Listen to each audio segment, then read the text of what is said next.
Bonjour et bienvenue sur votre tuto Vega spécial confinement. Je suis Valentine, chargée de partenariat pour le logiciel Vega et je vais t'accompagner tout au long de ces tutos. Alors si tu as des questions, n'hésite pas à me les poser sur mon Facebook à Valentine Vega ou bien directement par mail à valentine@vega-logiciel.fr.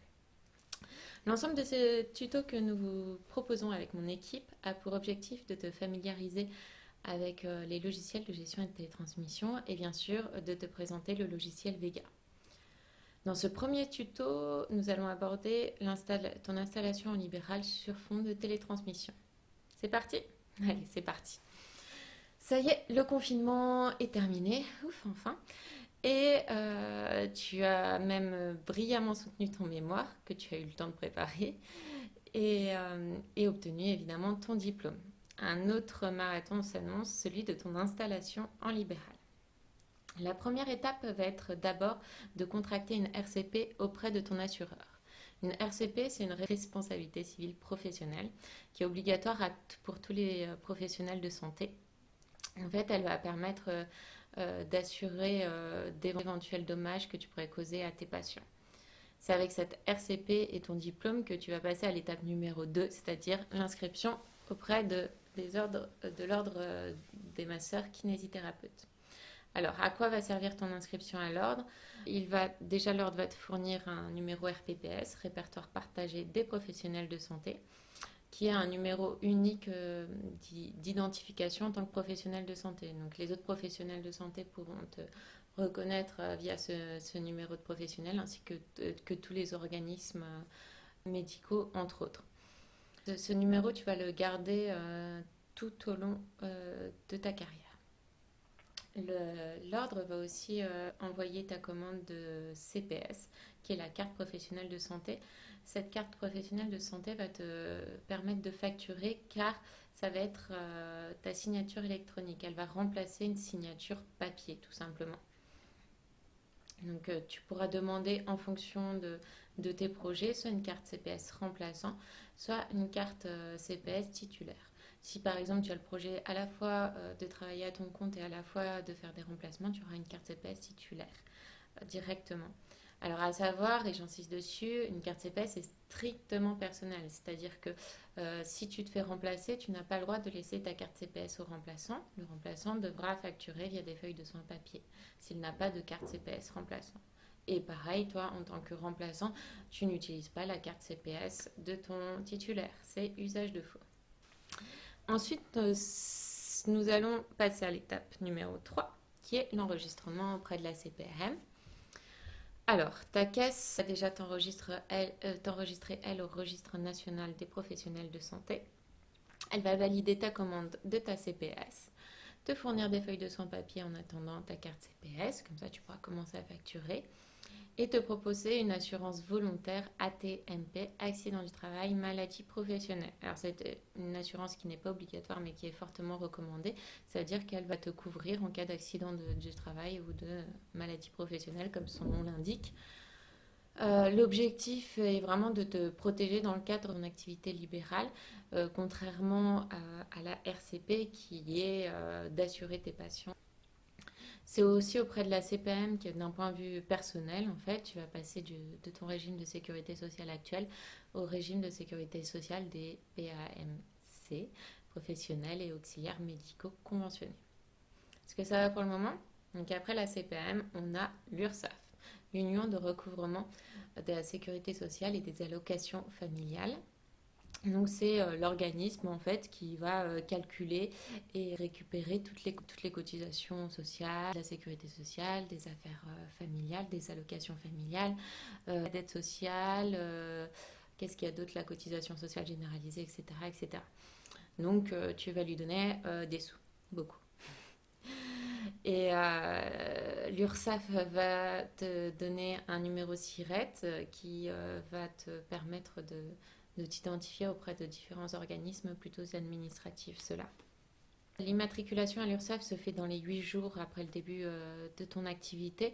Il y a certaines CPAM, c'est pas encore généralisé, donc vérifie bien auprès de ta CPAM, qui en fait déclenche ces déclarations auprès de l'URSSAF et auprès de la Carpinco.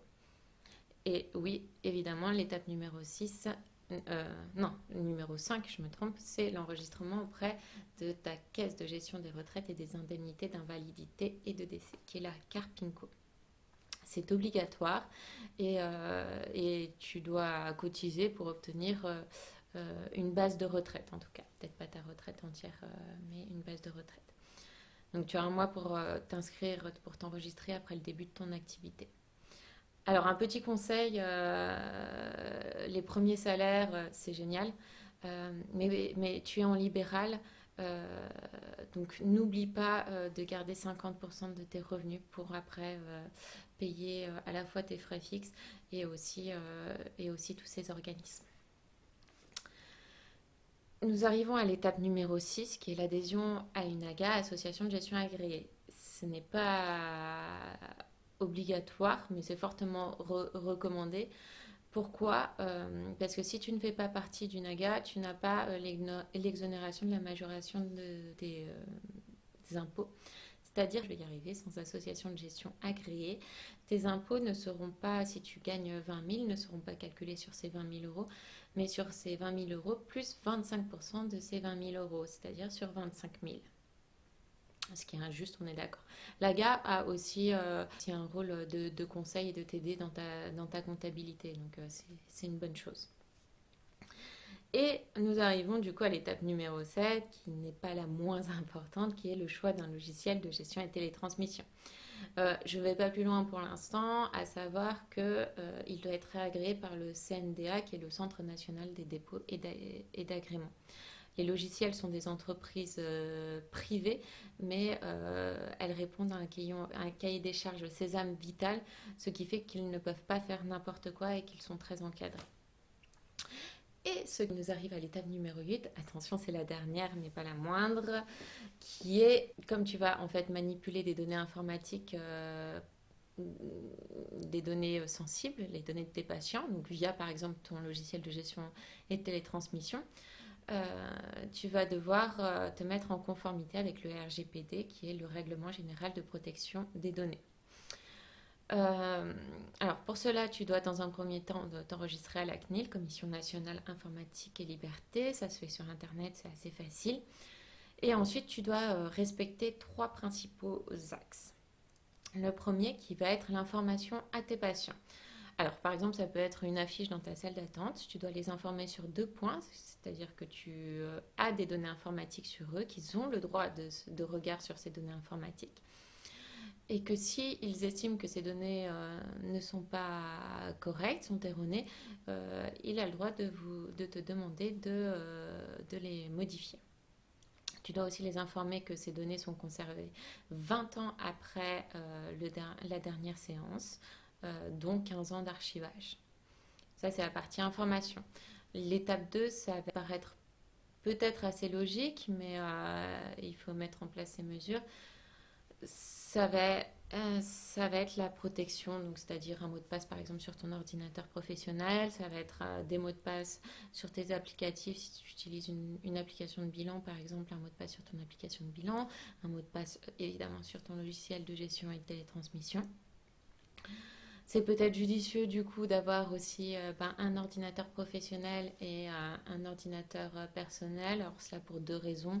La première est assez logique qui est si jamais tu pars en vacances et tu te fais remplacer, tu peux partir en vacances avec ton ordinateur personnel et regarder des films en cas de vacances pluvieuses et du coup laisser à ton remplaçant l'ordinateur professionnel. Ça peut éviter aussi dans un second temps des mauvaises manipulations par tes proches et du coup un accès involontaire à des données patients qui ne devraient être vues que par toi-même. À savoir que chez Vega, toutes tes données sont conservées sur ton ordinateur. C'est toi qui vas sauvegarder régulièrement tes données. Le gros avantage, c'est toi seul à ces données. Et comme tu es le seul responsable, c'est mieux que ce soit toi seul qui ait ces données. Si par exemple tu utilises un applicatif sur Internet et que tu rentres des données patients qui sont des données sensibles, les données que tu manipules sont des données dites sensibles, Si cet applicatif se fait pirater, c'est toi qui seras le seul responsable. C'est-à-dire que le patient peut se retourner contre toi, mais toi, tu ne peux pas te retourner contre l'applicatif. Voilà. Ça, donc c'est pour la partie protection. Et la dernière partie, ça va être la mise à jour de registre, en fait. Donc au début de ton activité, tu vas mettre en place des fichiers Excel. Alors un premier que moi j'appelle un peu un sommaire, c'est-à-dire que tu vas énumérer tous les traitements dans lesquels il y a des données informatiques de tes patients. Donc par exemple, si tu utilises le logiciel de gestion Vega, tu vas mettre Vega. Si par exemple tu utilises une application de bilan et que c'est BDCAP, tu vas mettre BDCAP.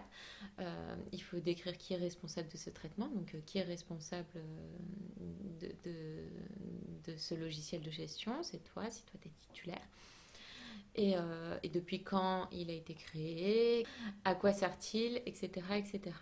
Dans une deuxième partie, tu vas faire pour chaque applicatif où tu as des données informatiques, rentrer un peu plus dans les détails, c'est-à-dire qui a accès à toutes ces données, est-ce que ce sont des données sensibles. Si par exemple tu es un remplaçant, ben, tu dois marquer qu'il a eu accès à ces données de temps à temps, etc., etc. Ces fichiers Excel sont à conserver, bien sûr à mettre à jour, voilà, mais une fois que vous êtes installé, le plus gros est fait, hein, et à garder en cas de contrôle. Voilà, voilà pour ce premier tuto. J'espère que je ne vous ai pas perdu, que j'étais assez claire. Dans le prochain tuto, nous allons nous centrer un peu plus sur les logiciels de gestion et télétransmission, avec toutes les logiques des logiciels, voir un peu le jargon logiciel et les différentes aides mises en place par les CPM pour vous pousser à vous informatiser.